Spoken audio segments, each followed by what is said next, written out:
તો રાજકોટમાં ધોરાજીમાં ખેડૂતોની માંગ મુદ્દે કોંગ્રેસે ધરણા કર્યા। પાક નુકસાનીના વળતર અને ખેડૂતોના દેવા માફીની માંગ કરાઈ। મગફળીની ખરીદી તાત્કાલિક શરૂ કરવા માટે ખેડૂતોએ માંગ કરી છે। ધોરાજીની આસપાસના ગામોના ખેડૂતો ધરણામાં જોડાયા છે। ધોરાજીમાં કોંગ્રેસ દ્વારા ખેડૂતોની વિવિધ માંગ મુદ્દે ધરણા કાર્યક્રમ યોજાયો, જેમાં ધોરાજીની આસપાસના ગામોના ખેડૂતો મોટી સંખ્યામાં જોડાયા। ખેડૂતોની મુખ્ય ત્રણ માંગ છે, જેમાં માવઠાથી થયેલા પાક નુકસાનીનું વળતર ચૂકવવામાં આવે, ચાલુ વર્ષે ખેડૂતોએ લીધેલા ધિરાણ માફ કરવામાં આવે, તેમજ ખેડૂત દીઠ 300 મણ મગફળીની ખરીદી તાત્કાલિક શરૂ કરવામાં આવે।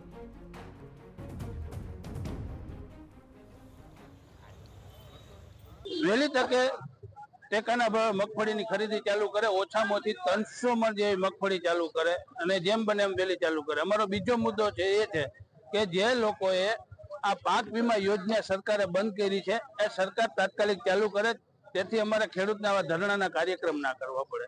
અને અમારો ત્રીજો મુદ્દો એ છે કે જે અમે સર્વે ખેડૂએ આ ધિરાણ આ વર્ષે ઉપાડ્યું છે એ તમામ ધિરાણ અમને માફ કરે। તો ધોરાજીના આઝાદ ચોકમાં યોજાયેલા ધરણા કાર્યક્રમમાં પૂર્વ ધારાસભ્ય લલિત વસોયા અને લલિત કગથરા સહિત ખેડૂત આગેવાનો પણ હાજર રહ્યા, જેઓએ પાક નુકસાનીના સર્વેને સરકારનું નાટક ગણાવ્યું અને સરકારનું તંત્ર સર્વે બાબતે નિષ્ફળ નીવડ્યું હોવાનો આક્ષેપ કર્યો। સરકાર પોતે અવઢવની સ્થિતિમાં છે। કૃષિ વિભાગ પહેલો પરિપત્ર કરે કે 20 દિવસની અંદર સર્વે પૂરો કરવો, રાજ્યના કૃષિ મંત્રી 7 દિવસમાં સર્વે પૂરો કરવાની વાત કરે, ગુજરાતના મુખ્યમંત્રી 3 દિવસમાં સર્વે પૂરો કરવાની વાત કરે। એટલે સરકાર વચ્ચે ક્યાંક ને ક્યાંક અસમજતા બનાવવાનું વાતાવરણ છે।